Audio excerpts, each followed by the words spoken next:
ይህ ቴሌግራም ቦት እንግዲህ ዛሬም እየከፈለ ያለ በጣም ገራሚ የሆነ ቴሌግራም ቦት ነው። ከብዙ ወራት በፊት ዊዝድሮ አድርጌበታለሁ።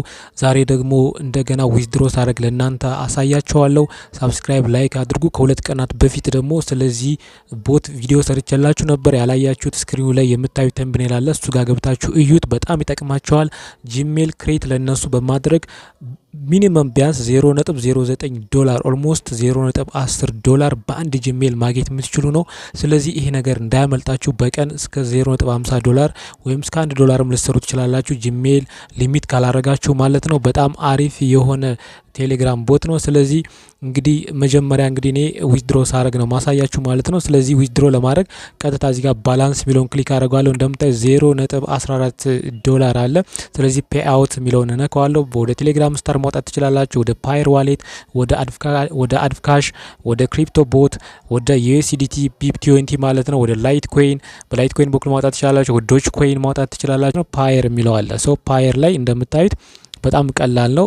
በትንሽ ከ$0.07 ጀምራችሁ ማውጣት ትችላላችሁ። ያ ማለት አንድ ጂሜል ለነሱ ክሬት የምታደርጉት በ$0.09 ነው ማለት ነው። ሚኒመም ዊዝድሮ ወደ ፓየር ዋሌት ደግሞ $0.07 ነው። ያ ማለት አንድ ጂሜል ክሬት አድርጋችሁ ሚኒመም ዊዝድሮ ማውጣት ትችላላችሁ ማለት ነው። ሰርች አድርጋችሁ ጉግል ላይ ክሬት አካውንት ማድረግ ትችላላችሁ። በጣም ቀላል ነው። እኔ ግን ሎጊን ነው ማድረግ ማለት ነው። ስለዚህ ከቴሌግራም ቦቱ ላይ የምትሰሩትን ወደ ፓየር መቀበል ትችላላችሁ። ፓየር በጣም ብዙ እንትን ያለው ብዙ አማራጭ ነው ያለው። የምታዩት ሎጊን አድርጌ ገብቻለሁ ወደ ፓየር አካውንቴ ማለት ነው። ስለዚህ አሁን የተፈለገው ምንድነው እዚህ ጋር የሚታያችሁ ጫፍ ላይ ያለ ፓየር አካውንት ይሰጣችኋል። ፒ ብሎ የሚጀምረው ማለት ነው። እሱን ኮፒ አድርጌ ነው ማስገባት ያለብኝ። በዚህ ነው የምቀበለው ማለት ነው። ወይም እዚህ ጋር ኮፒ ሚል ይመጣላችኋል። ኮፒ አደርገዋለሁ ማለት ነው። እዚህ ጋር ጫና አድርጌ ፔስት አድርጌ ምን አደርገዋለሁ ማለት ነው አስገባዋለሁ። እዚህ ጋር ያጫናዋለሁ። ኮሚሽን ደግሞ ወደ ፓየር ዋሌት ስታወጡ ኮሚሽን ይወስዳል ማለት ነው። 0.95% ይላል። ኦልሞስት 1% ኮሚሽን ማለት ነው። እችን ሴንድ አረጋታለሁ እንደምታዩት።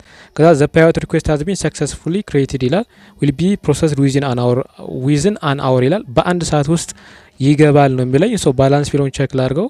እንደምታዩት 00 ነው። ባላንስ ሂስትሪ ሚለውን ክሊክ ላድርገው።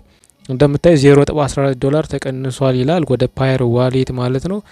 በአንድ ሰዓት ውስጥ ነው የሚገባን ያለ ሰው ወደ ፓየር ዋሌት ሄጄ ቼክ ማድረግ ነው ማለት ነው። እንደምታዩት ይሰራል። ከፈለኝ በነጻ ማለት ነው። ዛሬም ከፈለኝ በነጻ ቦት ውስጥ ሄዱ ራሱ ይኸው እንደምታዩት ያሳውቃቸዋል ወደ ፓየር ሲገባ እና በአንድ ሰዓት ውስጥ ነው የገባ። ቃላቸውን ጠብቀዋል ማለት ነው። በጣም አሪፍ ነው። በጣም ቀላል ነው። ስለዚህ ቦት ውስጥ ላይ በሁለት መንገድ ነው የምታገኙት። አንደኛው ጂሜል ክሬት በማድረግ ለነሱ በሚሰጧችሁ ኢሜይልና ፓስዋርድ መሰረት ነው ክሬት የምታደርጉት ልክ እንደነሱ ማለት ነው። ከዛ መጣችሁ ደን ነው የምታደርጉ። አለቀ። ለ3 ቀን መጠበቅ ነው ማለት ነው። ሶ ካንስል ማድረግ ትችላላችሁ። ካልፈለጋችሁ ደግሞ ሌላ ኢሜይል ከፈለጋችሁ በዚህ አይነት መንገድ ነው። ሌላኛው አማራጭ ደግሞ ሪፈራል ነው። ሪፈራል ላይ ደግሞ ሁለት አይነት አለ እንደምታዩት። ለአንድ ወር 0.03 ከዛ 0.01 ነው የሚከፈላችሁ ማለት ነው። በጣም አሪፍ ነው።